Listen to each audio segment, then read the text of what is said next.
Барлық мақтау осы дүниені әрі барша ғаламды жаратқан, ортағы ұқсасы жоқ бір Аллаға болсын. Оның мейірімімен әлемге рахым нұры етіп жіберілген сүйікті әрі соңғы елші Мұхаммедке Алланың игілігі мен сәлемі болсын.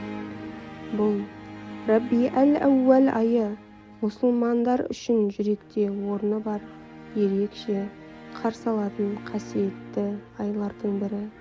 Бұл Рабби-әл-әуәл айын бұндай дәрежеге жеткізген 571 жылдың 12 күніндегі көрінген нұр еді. Ол нұр Мұхаммад саллаллаху алейхи вассалам адамзат болмысынан айрылып, жер жүзін надандық дәуірі билегенде өмірге келді. Ол әйелдердің дәрежесін көтеріп, құлдарды адам еткен. Ол әз пайғамбар Мұхаммад саллаллаху алейхи вассалам. Оның бала кезі әлбетте басқа балалардан ерекше болды.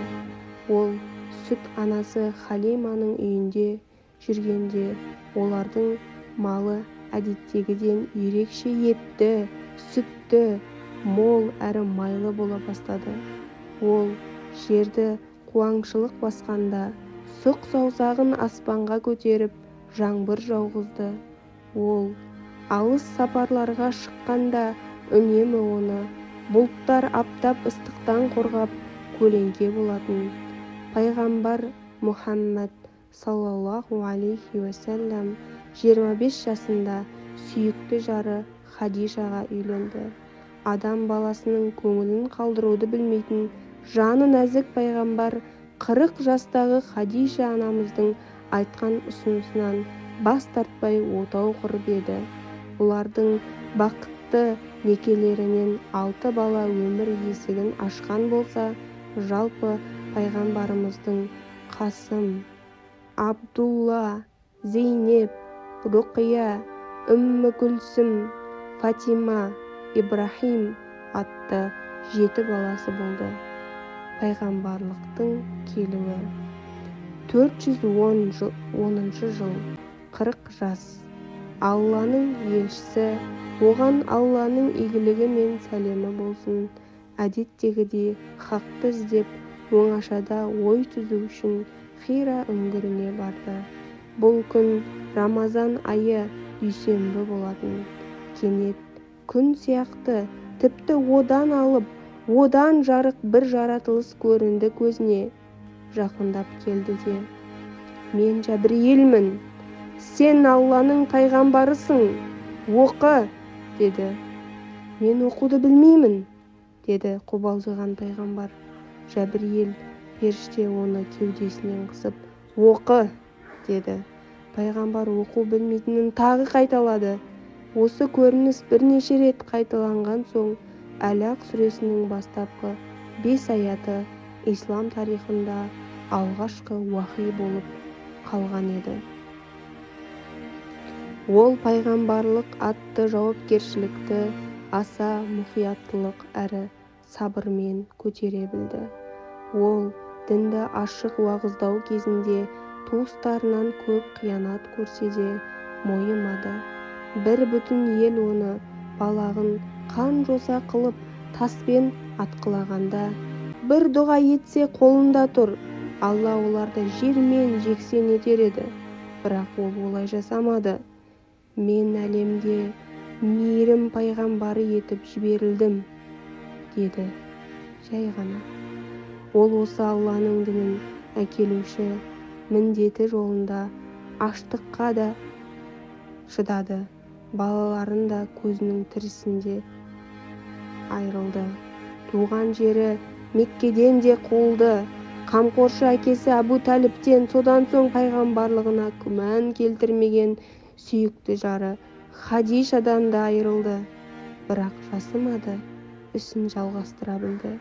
Жаратушы Алла оны жұбатып, Юсуф атты бүтін бір сүре түсіріп, әрі 7 қат аспанмен сапарлатып, тікелей өзінен Бақара сүресінің соңғы 2 аятын уахи етті. 632 жыл. Соңғы бірінші қажылық. Пайғамбарымыз Мұхаммедтің саллаллаху алейхи уәсәләм өмірінің соңғы жылдарына дәл келді. Бұл ислам тарихында қоштасу құтбасы деген атаумен қалды. Құтбаның соңында: «Уа жамағат, сендерге міндетімді жеткіздім бе?»